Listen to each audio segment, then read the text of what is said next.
Kamusta po kayo? Bago po ang lahat, first things first.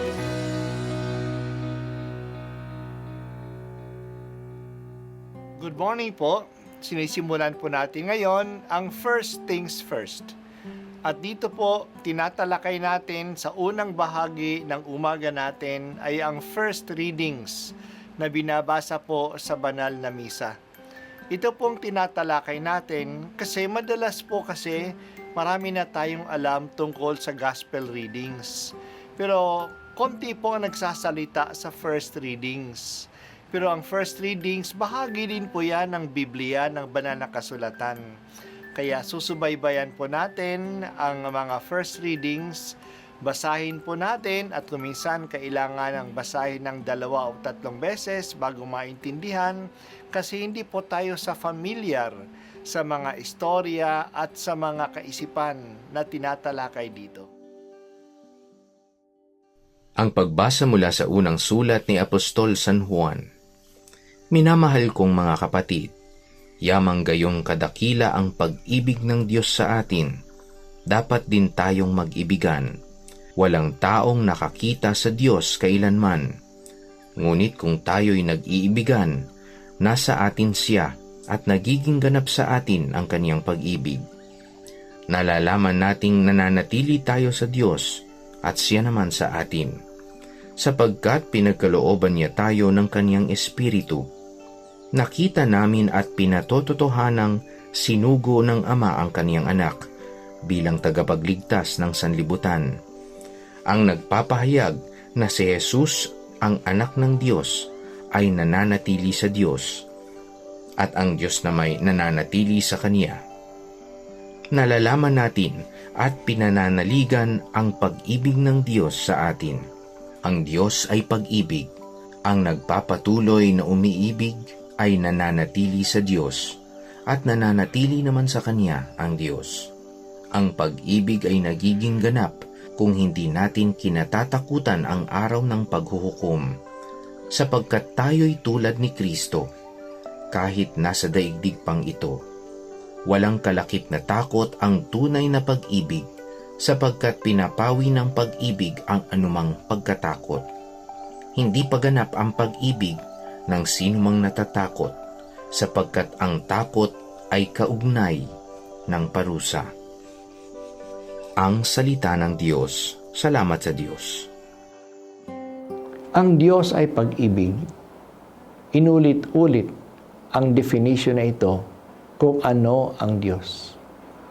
Walang nakakakita sa Diyos, pero kung tayo ay nag-iibigan, kahit na hindi natin siya nakikita, nakakasigurado tayo na tayo ay nananatili sa Diyos at ang Diyos ay nananatili sa atin.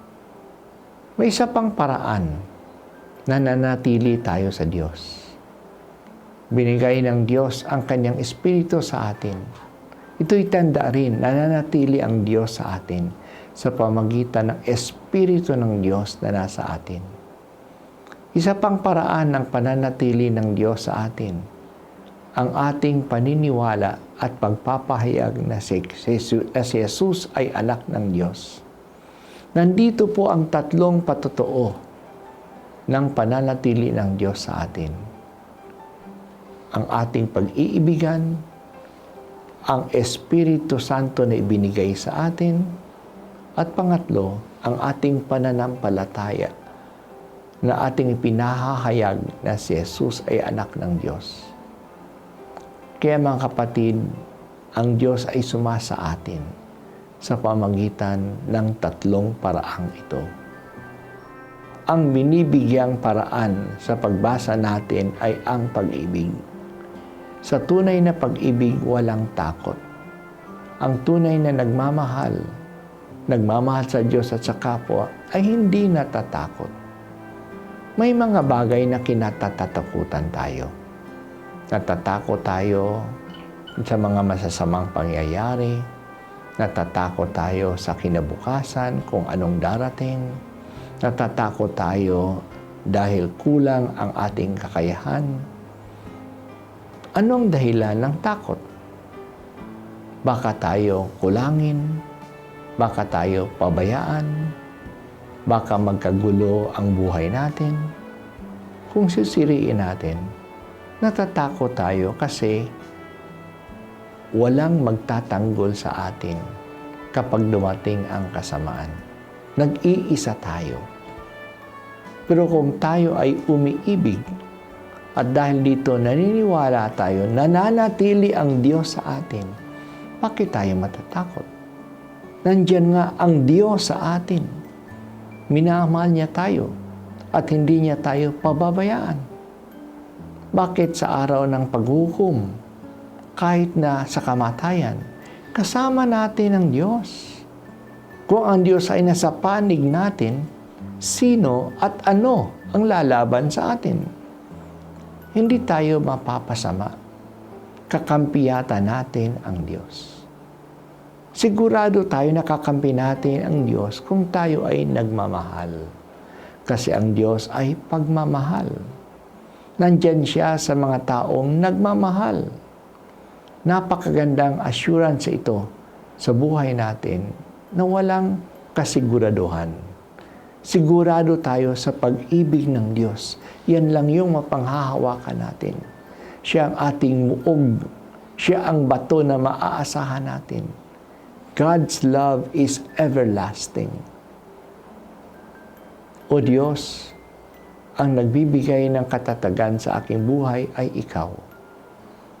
Sa iyong pag-ibig lamang kami umaasa.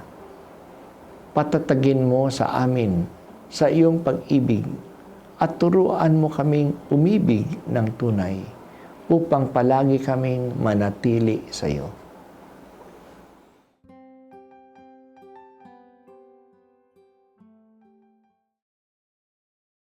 At ako po ay si Bishop Broderick Pabilio dito sa First Things First.